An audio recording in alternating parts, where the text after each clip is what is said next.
Je vous situe là où je suis maintenant. Je suis devant la porte de la prison de Nouvelle. Je viens de voir se refermer sur Mimi cette porte de Nouvelle où le commissaire du gouvernement l'a envoyé ce soir.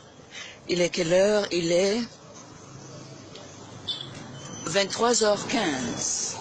Nous sommes à la Légion de gendarmerie depuis 14h pour une audition qui n'a même pas duré 30 minutes puisque Mimi a usé de son droit de garder silence lorsqu'on lui a lu ce qu'on lui reprochait, à savoir que elle avait relayé une information qu'elle avait eue, elle avait donné les sources d'ailleurs pour dire qu'il paraît que la balle qui a tué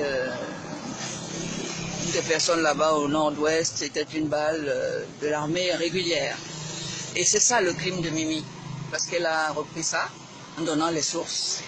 Et au départ, on nous a dit à la Légion que c'était ça, la propagation de fausses nouvelles.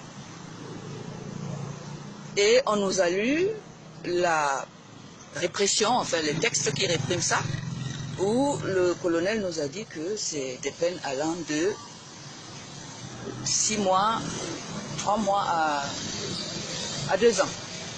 On s'est dit, bon, Mimi ayant utilisé son droit de garder silence, vous pensez que on a pu trouver quelque chose qui soit une charge supplémentaire ou quelque chose qui puisse faire avancer une enquête? Non, pas du tout. Puisque quand elle a dit ça, le dossier qu'ils avaient est resté au même endroit. À savoir qu'on a fait des captures d'écran de son mur sur Facebook et que voilà, elle ne devait pas le faire. Et depuis 14h, nous sommes là. Tantôt, on nous dit que d'attendre, qu'on est en train de taper le procès verbal, jusqu'à 20... À quelle heure on est allé à 20h. Jusqu'à 21h, donc, où on nous dit, bon, ben, le commissaire du gouvernement, on va l'amener là-bas. Le commissaire du gouvernement veut vous voir. Nous, le pool des avocats, on y est allé. Et on a constaté que le commissaire du gouvernement nous a laissés dans sa salle d'attente et n'avait pas l'air de savoir même qu'on est là, parce qu'il ne nous avait pas demandé de venir le voir. Il va nous le confirmer une fois qu'on est dans la salle, qu'il n'a jamais demandé à nous voir. On dit, comment ça? Et à ce moment-là, on a commencé à lui dire, la première chose qu'on lui a dit, c'est que le Cameroun a signé un engagement de ne pas traduire un civil devant un tribunal militaire. Ça, c'est un principe général, placé sous le contrôle de la Cour suprême, qui a déjà rendu des arrêts énormes, plusieurs, dans ce sens. Aucun civil ne doit être jugé par un tribunal militaire. Mimi étant un civil, pour une telle infraction, qui est mineure finalement, on ne voyait pas pourquoi on devait être là. Et ce sont mes jeunes confrères qui, eux, ont l'habitude d'aller souvent dans ces lieux-là, la Légion de gendarmerie et autres, qui m'ont dit, ah, quand ça commence à traîner comme ça, tu vas voir qu'on va amener Mimi. Et finalement, même, on risque de nous semer et la faire incarcérer du côté du CNR. On ne pourra même plus la voir. Donc, on a resserré les rangs. Et à l'heure dite, après avoir rouspété, Mimi n'a pas bu une goutte d'eau depuis le matin, nous-mêmes non plus, rien. Et il s'agit là des méthodes vraiment qui s'apparentent à de la torture. En tout cas, à des traitements cruels, dégradants et inhumains. Ce qui est formellement interdit dans notre code de procédure et dans les conventions qu'on a signées contre la torture notamment. Et finalement, donc, on est allé chez le commissaire du gouvernement qui nous a reçus et qui nous a dit que tout compte fait, ce que Mimi a fait s'apparente aux actes de terrorisme. Ce qu'elle a fait constitue une atteinte à la sûreté de l'État et que de ce fait, c'est le tribunal militaire qui va s'occuper d'elle.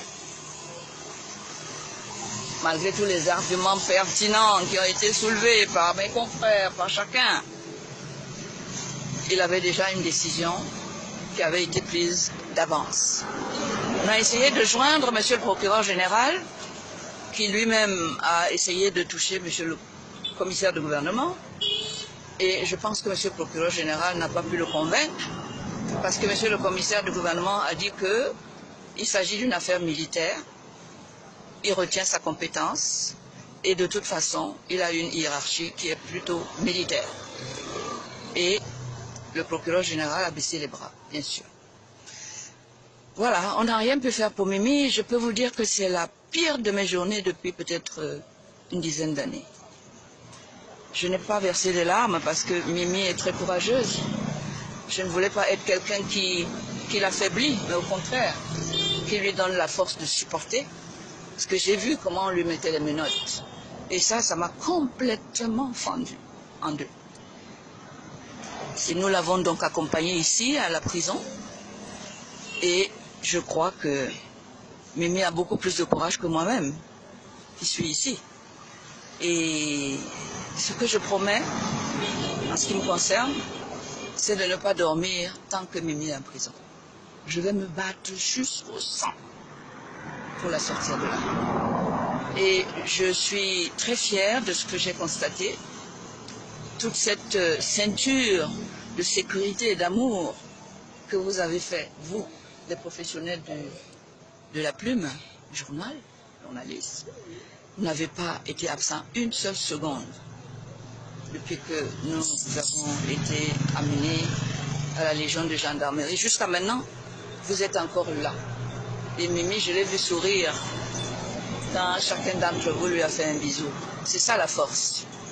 Pas de l'expérience, mais la force de la vérité, la force du droit et du triomphe de l'état de droit. Et c'est pour ça que nous nous battons tous. Et c'est pour ça que moi, je vous remercie. Je suis très fière de faire partie d'une famille comme celle que vous avez formée autour de Mimi. Nous serons là demain.